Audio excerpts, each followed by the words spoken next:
नाज़रीन, आपने अक्सर न्यूज फुटेजेस में कनाडा, इंग्लैंड, ऑस्ट्रेलिया या न्यूजीलैंड के अलावा अमेरिका की भी पार्लियामेंट देखी होगी। उनकी जो पार्लियामेंट की इमारतें 100 साल पहले थी वही आज भी हैं। वहां भी कॉन्स्टिट्यूएंसीज के अंदर इजाफा हुआ है, लेकिन वो कौम के वसाइल को उस बेदर्दी से जाया नहीं करते जिस बेदर्दी से थर्ड वर्ल्ड कंट्रीज जाया करते हैं। आप किसी भी छोटे बच्चे के आगे, प्राइमरी क्लास में पढ़ने वाले बच्चे के आगे पंजाब असेंबली की नई इमारत की तस्वीर रखें और कनाडा, अमेरिका, ऑस्ट्रेलिया, इंग्लैंड और न्यूजीलैंड की जो पार्लियामेंट है उनकी इमारत की तस्वीर रखें और उनसे पूछे कि इसमें से गरीब मुल्क की पार्लियामेंट कौन सी है और अमीर मुल्क की पार्लियामेंट कौन सी है, तो वो पंजाब असेंबली की नई इमारत के ऊपर उंगली रखकर कहेगा कि ये अमीर मुल्क की पार्लियामेंट है और बकिया पार्लियामेंट्स गरीब ममालिक की हैं। जिस सूबे के अंदर, जो कि पाकिस्तान का सबसे बड़ा सूबा है, अस्पतालों के अंदर वसाइल एग्जिस्ट नहीं करते, टीचर्स को तनख्वाही का मसला होता है, उसके अलावा जो हेल्थ वर्कर्स है वो चीख रहे होते हैं,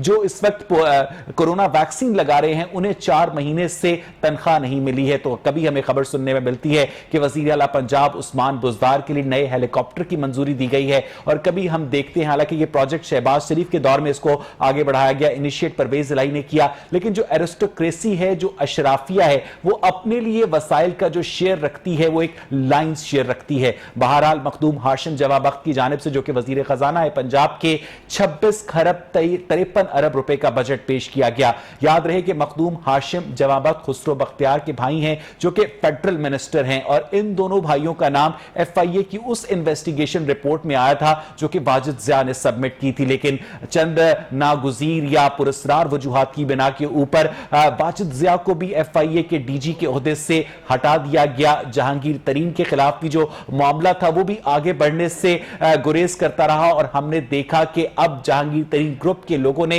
पंजाब के वजीर आला उस्मान बुज़दार को यकीन दहानी करवाई कि इस बजट के पास करवाने में हम किसी किस्म की रुकावट खड़ी नहीं करेंगे। ऑपोजिशन अपना किरदार उस तरह से अदा करती हुई नजर नहीं आ रही जिस तरह से ऑपोजिशन को करना चाहिए। सुना तो हमने था कि हमजा शहबाज शरीफ ने बजट के मुतालिक बहुत सारी ब्रीफिंग्स दी हैं, उन्होंने पीपल्स पार्टी के हसन मुर्तजा से मुलाकात भी की है, लेकिन ऑपोजिशन की जानिब से रेजिस्टेंस सामने नहीं आई। लेकिन मैं आपको दिखाना चाहता हूं कि पंजाब असेंबली में ऑपोजिशन लीडर हमजा शहबाज शरीफ ने क्या कहा, देखिए।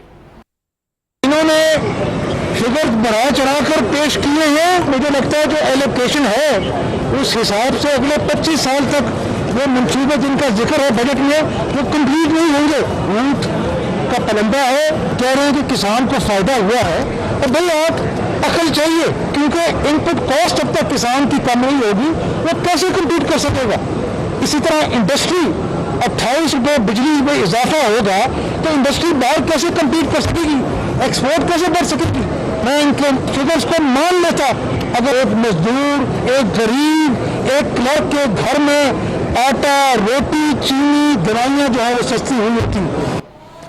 ये ब्रीफिंग्स के बाद हमजा शहबाज शरीफ साहब का हाल है कि उन्हें सवाए बिजली के महंगे यूनिट के अलावा कोई भी फिगर याद नहीं थी, और वो पंजाब असेंबली के बजट के ऊपर कमेंट कर रहे थे। खैर, आज के प्रोग्राम में बात करने के लिए हमारे साथ स्टूडियोज में मौजूद है मोहतरम मियां हबीब साहब, सीनियर सहाफ़ी और तज्जियाकार हैं, अमजद इकबाल साहब सीनियर सहाफ़ी हैं, एडिटर हैं, हमारे उस्ताद हैं। अमजद साहब, बहुत बहुत शुक्रिया स्टूडियोज में हमें वक्त देने के लिए। मैं अमजद साहब आपसे गुफ्तगू का आगाज करूंगा, मुझे ये बताइएगा कि बजट के ऊपर तो हम अभी बात करेंगे, लेकिन जिस तरह से जो थर्ड वर्ल्ड कंट्रीज हैं वो गरीब अवाम के वसाइल को जाया करते हैं, हमारे जो गवर्नर हाउसेज हैं, हमारे जो वजीर आला के घर हैं, जो अब पंजाब असेंबली की नई बिल्डिंग है आज जहां पर ये बजट इजलास मुनक्किद किया गया, ये लगता है कि एक गरीब मुल्क के गरीब सूबे की बिल्डिंग है। अमजद साहब, देखिए, ये आप तो गवर्नर हाउस की, वज़ीर आला हाउस की या असेंबली की बिल्डिंग की बात कर रहे हैं ना, यहाँ पे तो आप देखिए कि डीसीज के जो हाउसेज हैं और उनकी राइशगाहें हैं, या पंजाब की मैं बात कर रहा हूं, वो कई कई एकड़ में फैली हुई हैं। आप और वो तो अंग्रेजों ने बनाई थी ना जी, लेकिन वो अभी तक चल रहा है ना, उनको किसी ने कोई छोटा करने की कोशिश ही नहीं की। आज तक इस तरफ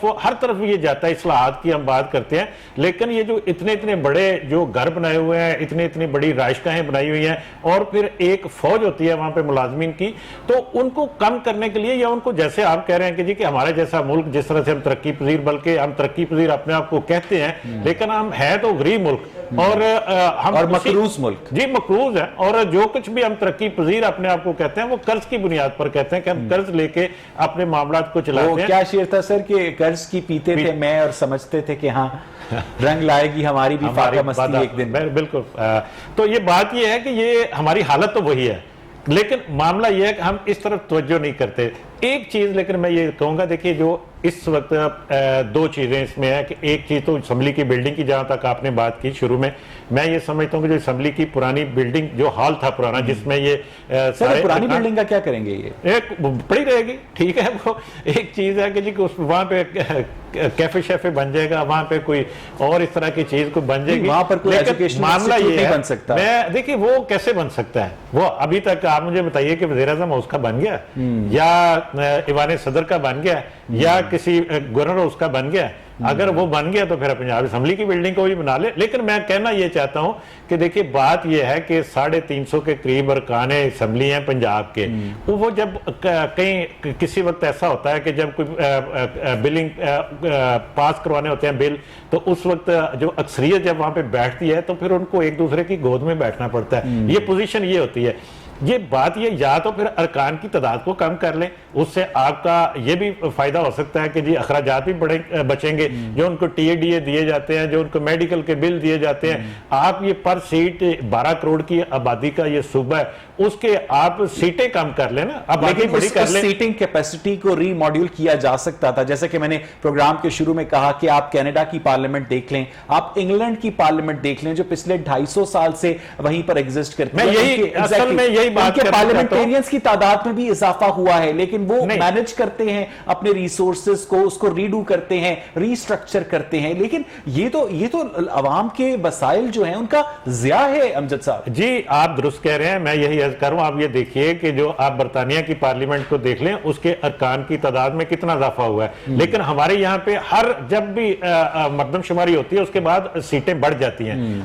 अभी जो नई मरदमशुमारी के हैं इससे और सीटें बढ़ेंगी अभी आपकी, और ये सिर्फ पंजाब की नहीं है, वो कौमी असेंबली की भी बढ़नी है, वो बाकी सूबों की भी बढ़नी है। तो ये अरकान असेंबली की तादाद को बढ़ाने की बजाय, मतलब आपने जैसे नई बिल्डिंग इतनी बड़ी जो बनाई, वो अगर हम उसी के मुताबिक अपनी तादाद बढ़ाते जाएंगे अरकान की, तो फिर ये सारा कुछ होता रहेगा। ये सिलसिला चलता रहेगा। अमजद साहब हमारे साथ ही रहेगा। टेलीफोन लाइन पर इस वक्त मेरे साथ मियां तारिक मिसबा साहब मौजूद हैं, सदर हैं Lahore chamber of commerce and industry के।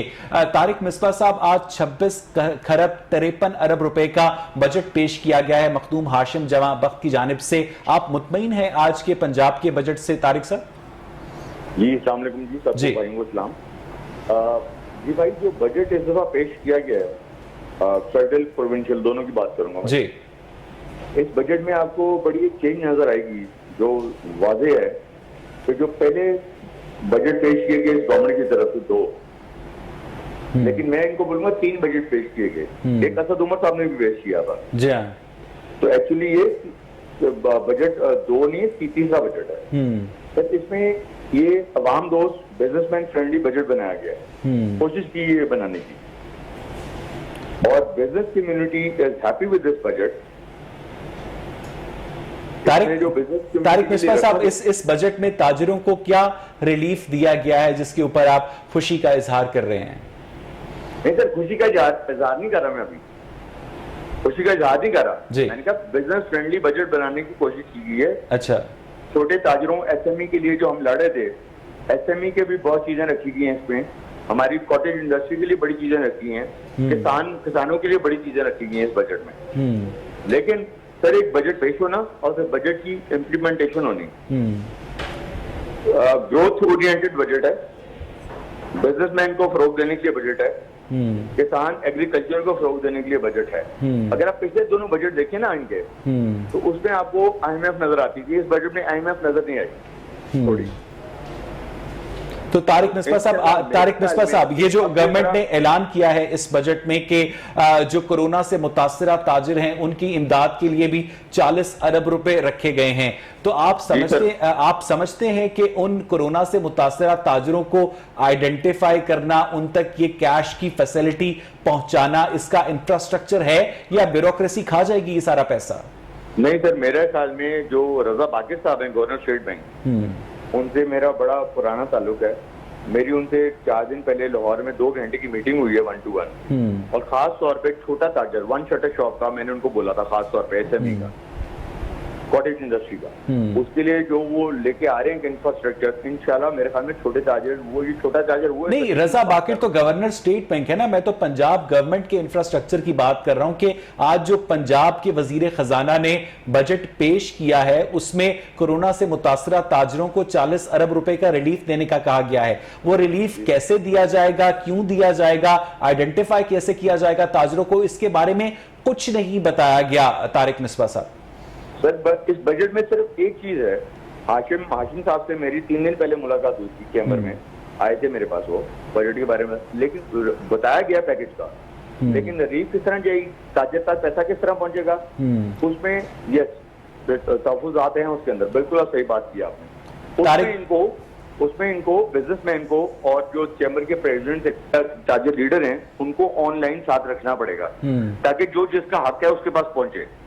ये आपकी बात बिल्कुल ठीक है, मैं एग्री करता हूँ इससे। और इस सिलसिले में जो लाहौर चैम्बर है वो अपना किरदार अदा कर सकता है छोटे ताजरों तक रिलीफ पहुंचाने के लिए, और इंशाल्लाह करेंगे बिकॉज मसला ही छोटे ताजर का है। तो तारिक मिसबा साहब, ऐसी कौन सी आपकी ग्रीवियंस है, जो शिकायत है, जो आज के बजट से पूरी नहीं हुई? क्योंकि जो फैसलाबाद की कॉटेज इंडस्ट्री है वो इस वक्त सफर कर रही है, जो इंडस्ट्रियल प्रोडक्शन की कॉस्ट है, बिजली और गैस के बिल हैं, सुना है कि अब से कुछ 2 घंटे के बाद पेट्रोलियम की प्राइस में भी 5 रुपए की तजवीज गई है, और गवर्नमेंट यही करती है कि 5 रुपए की तजवीज देकर 2 रुपए बढ़ा देती है, एक साइकोलॉजिकल प्ले करती है। तो जब प्रोडक्शन कॉस्ट में ही आप कंपीट नहीं कर सकते तो फिर तो आपकी लोकल इंडस्ट्री जो वो तो बैठ जाएगी। आम आदमी, गरीब आदमी है ना, उसको पेट्रोल की प्राइस से फर्क नहीं पड़ता, पेट्रोल की प्राइस से फर्क नहीं पड़ता। मोटरसाइकिल वाले को पेट्रोल की प्राइस से फर्क नहीं पड़ता। मोटरसाइकिल में पानी तो नहीं डालता ना वो।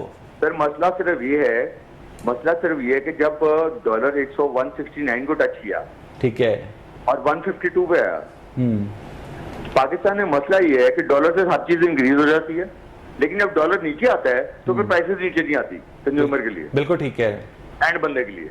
तो हमारा एक्चुअली तो dollar is not our concern, dollar exporter importer के लिए कंसर्न है। लोकल आदमी को तो डॉलर से रिलीफ मिलती नहीं जब वो नीचे आ जाता है। ठीक है, तारिक मिसबा साहब हमारे साथ ही रहिएगा, बहुत मुफीद गुफ्तगू हो रही है आपके साथ भी। मियां हबीब साहब, इस पंजाब के बजट में खास तौर पर जनूबी पंजाब के लिए 35% बजट मुख्तस किया गया है, यानी जो डेवलप्ड पंजाब है उसके लिए 65% बजट है, और जो अनडेवलप्ड पंजाब है उसके लिए 35% बजट है।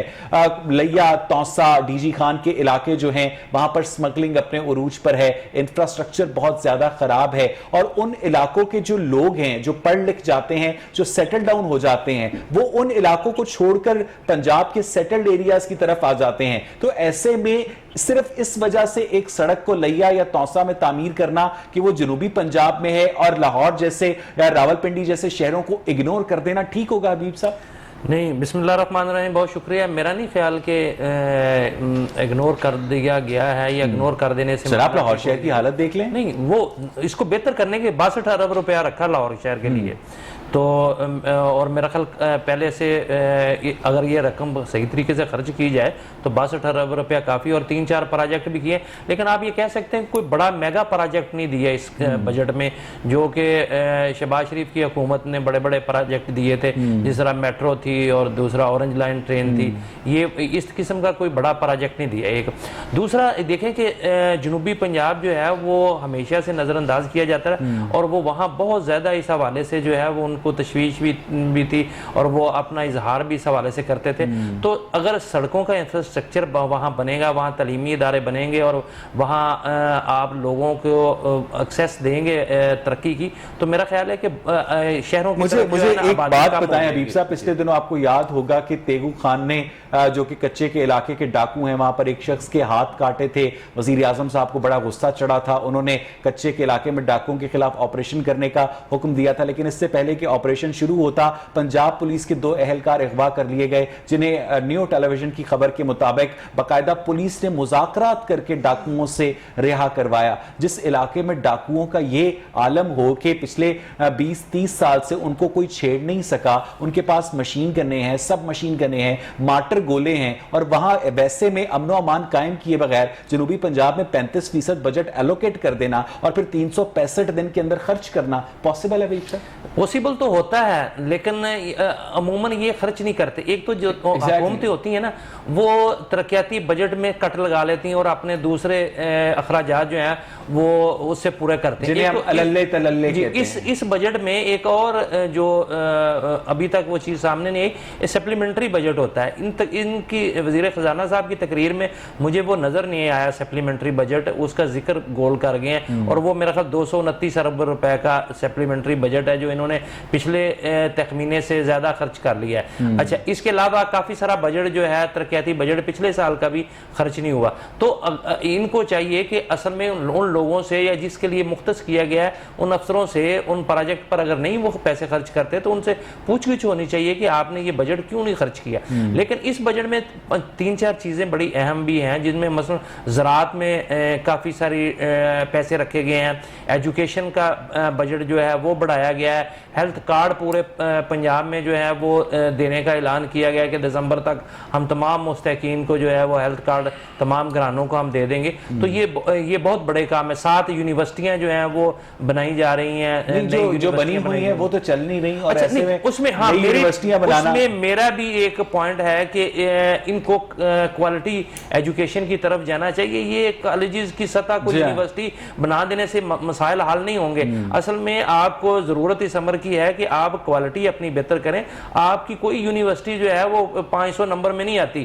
तो और पंजाब का एक शहर ऐसा भी है जहां यूनिवर्सिटियों की तादाद कॉलेजेस से ज्यादा है। ऐसा भी है, लेकिन असल इसके अलावा भी ठीक है, दूर दराज इलाकों में भी ज़रूरत है। लेकिन जब तक आप माहिरीन पैदा नहीं करेंगे, जब तक आप बामकसद तालीम नहीं लोगों को देंगे, उस वक्त तक ऐसे साइक्लो स्टाइल एजुकेशन एग्जैक्टली मैं वापस आपके पास आता हूँ। अमजद साहब, मखदूम हाशिम जमाम बख्त साहब जब आज बजट तकरीर पढ़ रहे थे तो उनको देखते हुए मुझे ये लगा नहीं कि वो जो डॉक्यूमेंट पढ़ रहे हैं उससे पहले उसकी जो मेंटली उसके ऊपर वो पहले भी इनपुट दे चुके हैं। मुझे ऐसे लगा कि वो डॉक्यूमेंट कहीं से आया और उन्होंने मेनोवन पढ़ दिया, और जो लोग सुन रहे हैं उन्हें भी सुनने में कोई दिलचस्पी नहीं। वो उस पर एक इंटेलिजेंट जो मुबाहिसा होता है, जो एक पार्लियामेंट का काम होता है, वो भी क्रिएट नहीं कर रहे। वो सियासी तौर पर पढ़ रहे हैं और सियासी तौर पर मुखालफत हो रही है। ब्यूरोक्रेसी का बजट है, ब्यूरोक्रेसी इंप्लीमेंट करेगी और ब्यूरोक्रेसी नहीं इंप्लीमेंट करेगी। गवर्नमेंट का फंक्शनिंग रोल कहां है अमजद साहब? देखिए, मैंने आपको याद होगा कि पिछले प्रोग्राम में जब आपने बजट की बात की थी तो मैंने ये अर्ज किया था कि इस दफा बहुत अच्छा बजट आएगा, वफाकी भी और सूबाई भी। ये मैं एक तो ये कहता हूँ कि ये वाकई अच्छा बजट है बज़ाहिर इस वक्त तक ये एक अच्छा बजट है।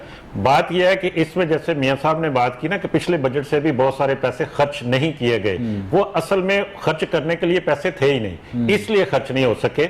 और दूसरी बात यह है कि इस बजट में जो जितने प्रोजेक्ट्स दिए गए हैं छोटे छोटे मुख्तलिफ, चाहे जनूबी पंजाब के लिए हो, चाहे शुमाली पंजाब के लिए हो या सेंट्रल पंजाब के लिए हो, उसमें जितने प्रोजेक्ट रखे गए हैं उन प्रोजेक्ट के लिए पैसे चाहिए।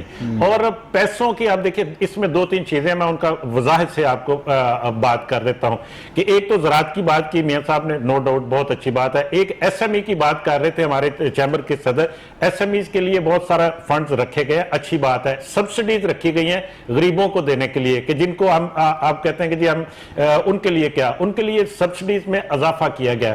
फिर सेहत कार्ड जिनका जिक्र किया वो रखे गए, ये बड़े अच्छे मंसूबे हैं। और उसमें लाहौर के लिए भी 40, 50, 60 अरब रुपया रखा गया, लेकिन खर्च कितना होता है, मतलब 62, हाँ ठीक है 62 अरब रुपया रखा गया, लेकिन उसमें से खर्च करने के लिए कितने और कहां से आने हैं, ये सवाल ये बहुत बड़ा है।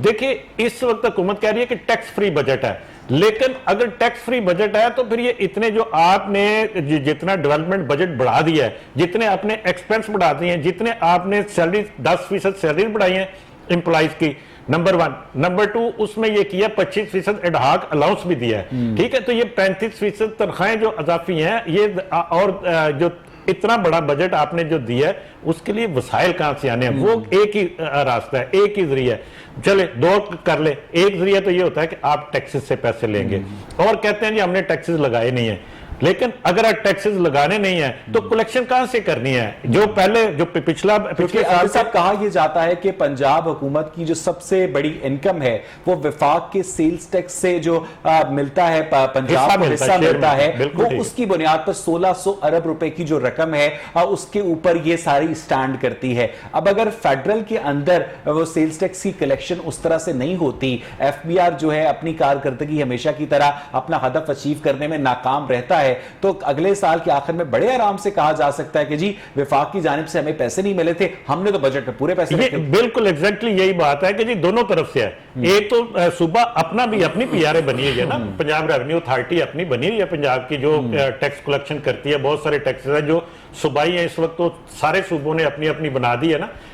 सिंध रेवेन्यू अथॉरिटी और बाकी सूबों के भी इसी तरह से है, वो अपने अपने एक बड़ा हिस्सा। अभी जो लोकल जो जनरेशन जो दी गई है उसमें भी इजाफा दिया गया है कि हम जो कलेक्शन अपनी पिछले साल के मुकाबले में इस बार ज्यादा शो की गई है। हम एक तरफ हम कह रहे हैं कि हमने नए टैक्सेस नहीं लगाए, मैं इसलिए डिटेल से बात नहीं, उन टैक्सों की बात नहीं कर रहा कि जी के टाइम आपके पास शार्ट होगा कि मामला यह है कि हम कहते हैं जी हमने 20% इजाफा कर दिया, हम कहते हैं 30% इजाफा टैक्सेस में कर दिया, कलेक्शन में इजाफा टारगेट है। अब वो कलेक्शन में इजाफा टारगेट जो आपने किया हुआ है वो कहां से मिलना है जब टैक्सेस हम नहीं लगा रहे? वो कि जी हम उसकी बेस वसी करेंगे। बेस कैसे वसी करेंगे? फिर वो वही उसके अलावा सिवाय इसके अलावा और कोई रास्ता नहीं है कि आप इनडायरेक्ट टैक्सेस लगाते हैं। जैसे अभी आप खबर सुना रहे थे कि जी हो सकता है 2 घंटे बाद के पेट्रोलियम की कीमतें बढ़ा दी जाए, और उसके ऊपर इस वक्त जो आपको जो इस साल में जो वफाक ने जो लेवी का टारगेट दिया है 40% नहीं जी, पिछली साल 150 था, इस बार वो 450 से ज्यादा 450 अरब से ज्यादा का टारगेट रखा गया कि सिर्फ पेट्रोलियम से जो लिया जाएगा। और इसी तरह से बाकी भी आप अभी ये हमारे दोस्त बात कर रहे थे चैम्बर वाले कि जी कि एसएमई के लिए इसमें रखा गया। क्या ये बताएंगे कि जी कि जो एसएमई को वो देंगे, अच्छी बात है, एसएमई एक बेस होती है किसी भी मुल्क की इकोनॉमी को बेहतर करने के लिए।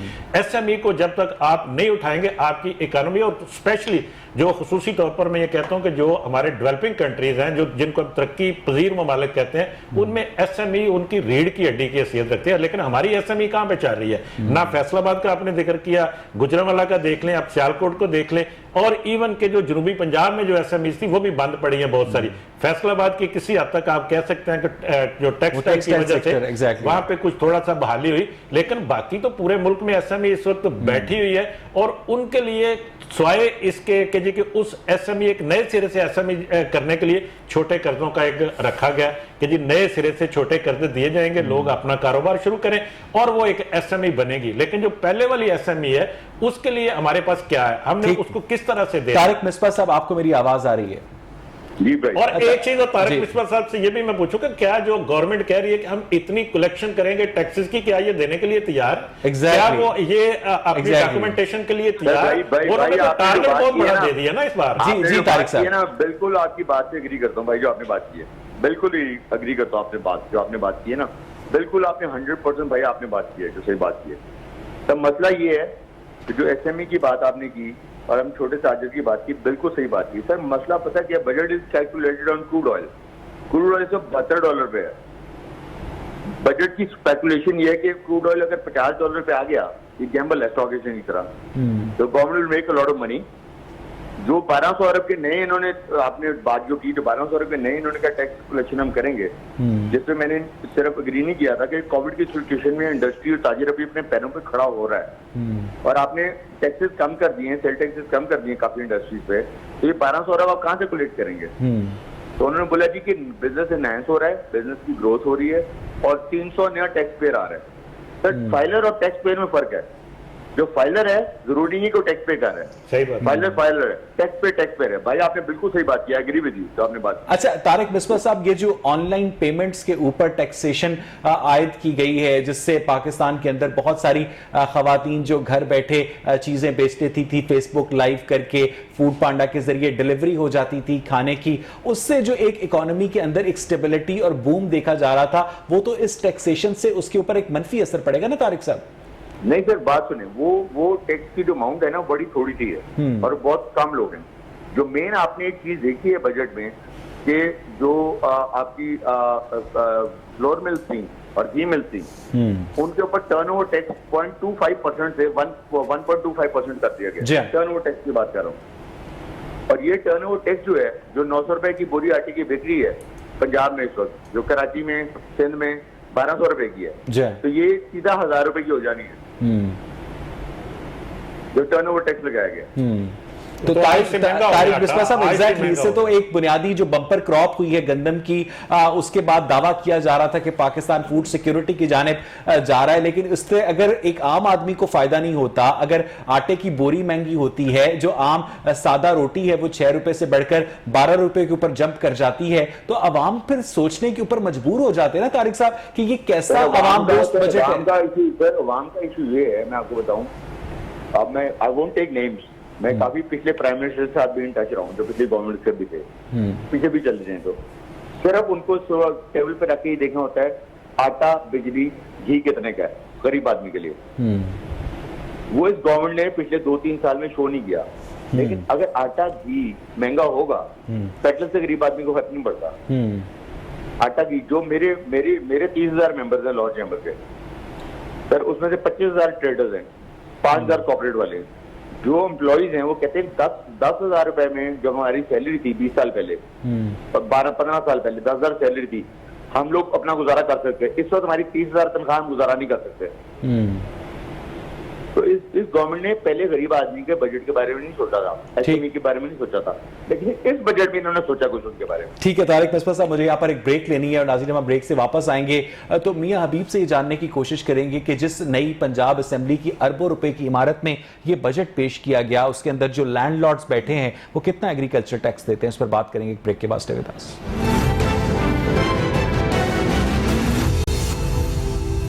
नाज़रीन, आज हम बात करें पंजाब के पेश होने वाले बजट से मुतालिक। बहुत अच्छी बात की अमजद इकबाल साहब ने ब्रेक में हमारे साथ गुफ्तगू कर रहे थे कि आपने आदादो शुमार तो पेश कर दिए, आपने कहा कि हम तालीम के ऊपर 400 अरब खर्च करेंगे, हम सेहत के ऊपर 390 अरब खर्च करेंगे, लेकिन आप ये देखिए कि जो नॉन डेवलपमेंट बजट है वो 1350 अरब को टच कर रहा है और जो डेवलपमेंट बजट है वो उससे कई गुना कम है। तो ये सारे पैसे आएंगे कहां से? और ये सारे पैसे मशरूत हैं पीएसडीपी से, ये सारे पैसे मशरूत है पंजाब रेवेन्यू अथॉरिटी से, ये सारे पैसे मशरूत हैं असिस्टेंट कमिश्नर्स की और डिप्टी कमिश्नर्स की रेवेन्यू कलेक्शन से, और वहां पर जो करप्शन का आलम है वो मुझसे कहीं बेहतर आप लोग खुद जानते हैं। हबीब साहब, एक बहुत बड़ा सेक्टर जिसे नजरअंदाज किया जाता है फॉर पॉलिटिकल रीजंस, वो एग्रीकल्चरल टैक्स का है। बड़े बड़े लैंडलॉर्ड्स जो करोड़ों अरबोंपति होते हैं, जिनकी बड़ी तादाद, जिनके बाप दादा भी असेंबली में थे, जिनकी औलादें भी असेंबली में हैं, वो इतना नॉमिनल टैक्स देती है कि वो हजारों में होता है, लाखों में भी नहीं होता। मियां हबीब साहब, बिल्कुल ऐसे ही है, बल्कि इस पे चौधरी परवेज लाई के दौर में बड़ा शोर होगा हुआ था कि एग्रीकल्चर टैक्स लगना चाहिए, और ये IMF या उस वक्त जो भी कहीं से था एक प्रेशर, इसके बावजूद परवेज मुशर्रफ भी चाहते थे कि ये टैक्स लगना चाहिए, इसके बावजूद वो टैक्स नहीं लग सका था और पंजाब ने उसकी मुखालफत की। तमाम अरकान असम्बली जो वो मुत्तहिद हो गए थे और उन्होंने कहा था कि हम ये टैक्स नहीं लगने देंगे। एक ही सफ में खड़े हो गए महमूद अय्याज, बिल्कुल अपोजिशन और सारी हुकूमत, वो सारा फर्क मिट गया। वो उन्होंने कहा जी ये टैक्स नहीं लगा और नहीं लग सके, और ये कोई भी नहीं लगा सकता अभी, चूंकि उनकी दही सियासत जो है वो डोमिनेट करती है हमारे यहाँ। तो मेरा नहीं ख्याल कि ये टैक्स लग सकता है। अलबत्ता आप देखें कि हुकूमत ने जो है इस बार को थोड़ा सा सर्विसेज पे रिलीफ दिया है। चले अगर ज़राअत जो तरक्की करे तो वो भी अच्छी बात है, लेकिन इसके साथ साथ जो है सर्विसेज, मसलन आपको सजने संवरने में अब कोई थोड़ी सी आसानी हो जाएगी, लेकिन ब्यूटी पार्लर्स पे जो टैक्स था वो कम किया है, शादी हालों पे कम किया है और प्रॉपर्टी डीलर्स पे कम किया है। मुझे हबीब साहब, सॉरी अमजद साहब, एक बात बताइएगा कि वजीर खारजा शाह महमूद कुरैशी एक बहुत बड़े लैंडलॉर्ड हैं मुल्तान के।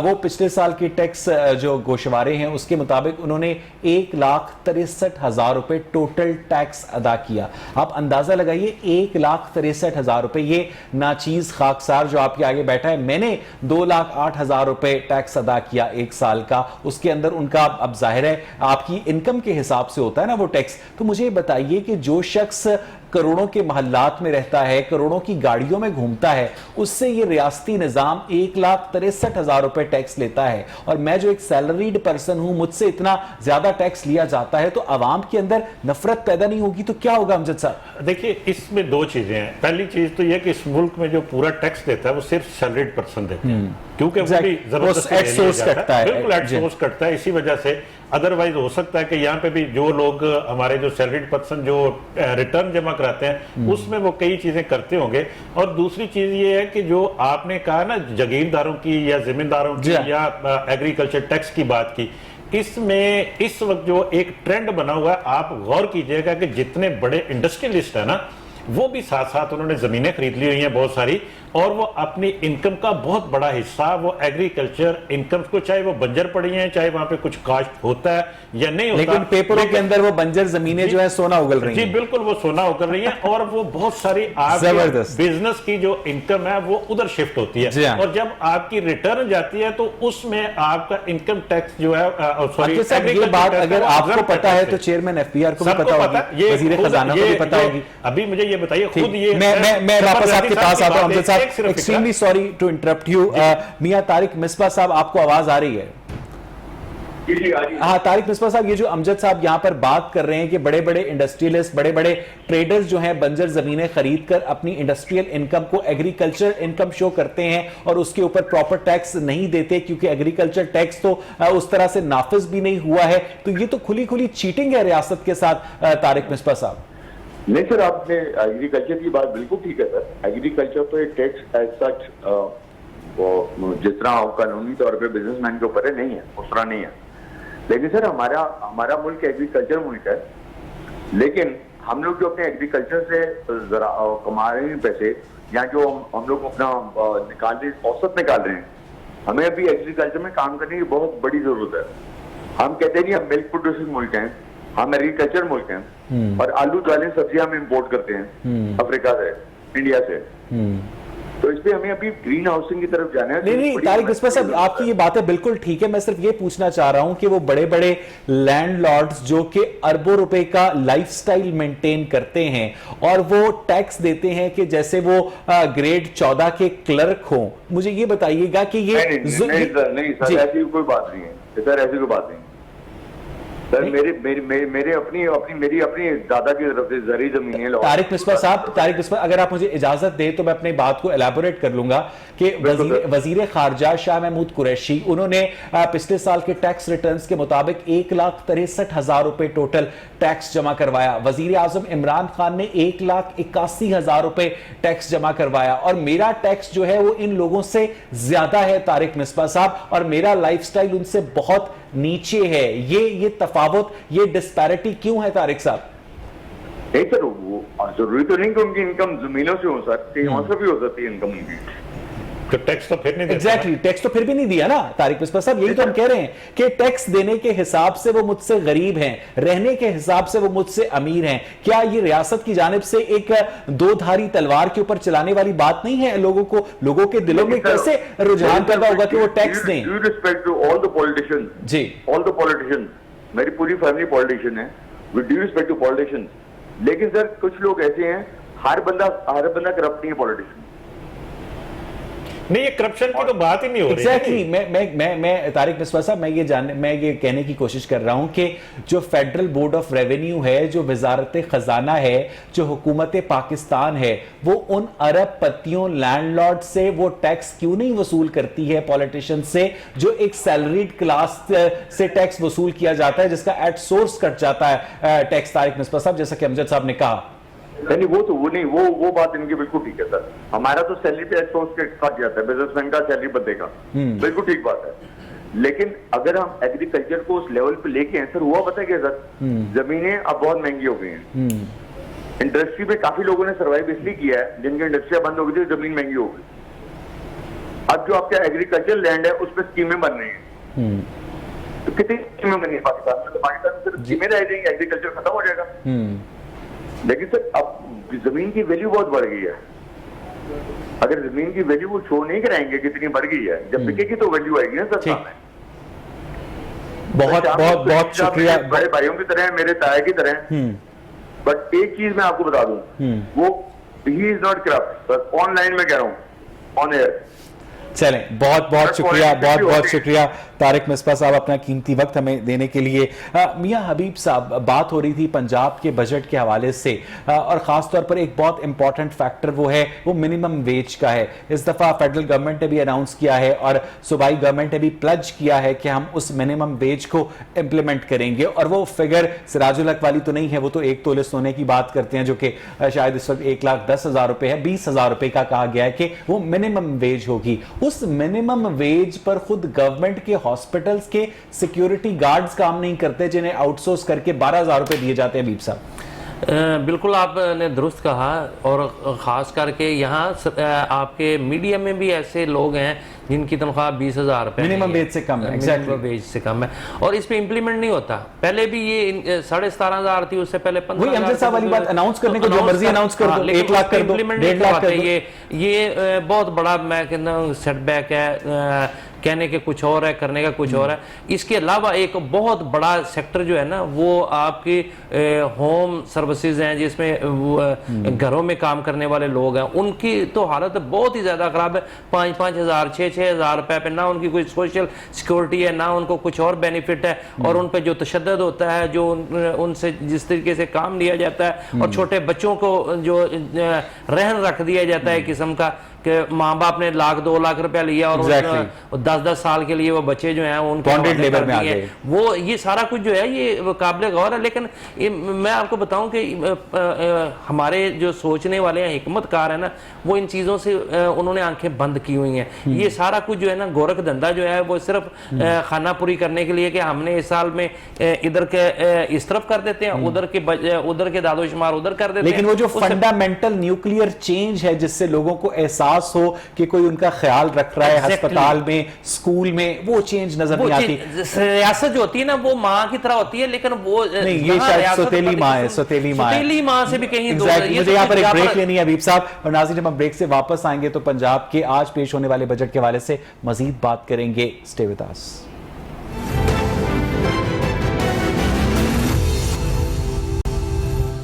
वेलकम बैक नाज़रीन। ब्रेक से पहले हम बात कर रहे थे पंजाब असेंबली के बजट के ऊपर। अमजद इकबाल साहब, मेरी वालदा के एक दूर के कज़न है, काफ़ी एजड हो गए हैं, लेकिन उनकी एक रिवायत है कि उनके पास एक बहुत पुराना जो है वो माउथ ऑर्गन पड़ा हुआ है, और उसको वो बड़ा सेंत परो के, बड़ा संभाल के अपने पास रखते हैं, और साल में 1-2 दफ़ा उसे संदूक से निकालते हैं और बजाते हैं। मैं जब भी उनको उस माउथ ऑर्गन को 1 या 2 दफ़ा साल में इस्तेमाल करता हुआ देखता हूं तो मुझे पंजाब के वजीर खजाना मखदूम हाशिम जमाबख्त याद आ जाते हैं, जिन्हें सारा साल बहुत संभाल के रखा जाता है, और बजट के दिन में 1 दफ़ा निकाला जाता है, फिर 1 दफ़ा पोस्ट बजट कॉन्फ्रेंस के लिए निकाला जाता है, लेकिन पूरा साल वो बंदा कहीं पर नजर ही नहीं आता।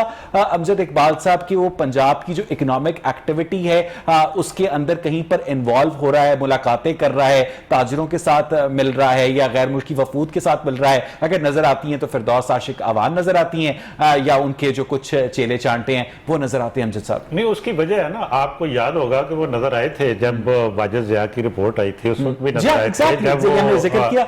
तो जब वो गंदम स्कैंडल होता है तो नजर आते हैं, जब शुगर स्कैंडल होता है उसमें भी नजर आते हैं। लेकिन वो अमली तौर पर, जैसे आपने शुरू में बात की थी कि वो तो तकरीर पढ़ने के लिए आए थे ना, और उनको वजीर खजाना इस वजह से थोड़ी बनाया गया था कि जी कि वो काम शाम करने के लिए ना ही वो बनते। और हमारे एक जानने वाले ने शर्त लगाकर कहा है कि उन्होंने आज जो बजट की तकरीर पढ़ी है, इस वक्त आप उन्हें बुलाकर उनसे पूछ लें, उन्हें 90% याद भी नहीं होगा उन्होंने कहा क्या है। ऐसे ही है। देखिए बात यह है कि वो बना बनाया उनके सामने गया, उन्होंने पढ़ दिया, इसलिए उनको क्या आप कहते हैं कि जी नजर आने की जरूरत क्या है। खामखा वो खबरों में आएंगे, खामखा उनके ऊपर ऑब्जेक्शन आएंगे, खामखा तनकीद होगी, तो उन्होंने पढ़ा, अब वो चले गए। कल एक प्रेस कॉन्फ्रेंस होगी, वो जरूर उसमें आएंगे, उसके बाद फिर अगले बजट अच्छा, तक वो प्रेस कॉन्फ्रेंस के अंदर जो खासतौर पर हुकूमती वज़रा की प्रेस कॉन्फ्रेंस होती है, उसका भी एक बड़ा उसकी टेक्निक है। हम पहले भी बात कर चुके हैं कि मखसूस जो चैनल्स के उस बीट के रिपोर्टर्स होते हैं, उन्हें बुलाया जाता है, ताकीद की जाती है कि कोई शरारत नहीं करनी, हल्की फुल्की शरारत करनी भी है और इख्तलाफ करना भी है तो ऐसे करना है कि साहब को नागवार ना गुजरे, और अगर कोई ऐसा करने की हिम्मत करता है तो उसे हमेशा के लिए मार्क कर लिया जाता है कि इसको दोबारा से किसी इस तरह की प्रेस कॉन्फ्रेंस में नहीं बुलाना। ये तो मीडिया मैनेजमेंट नहीं है, ये सेंसरशिप है अमजद साहब।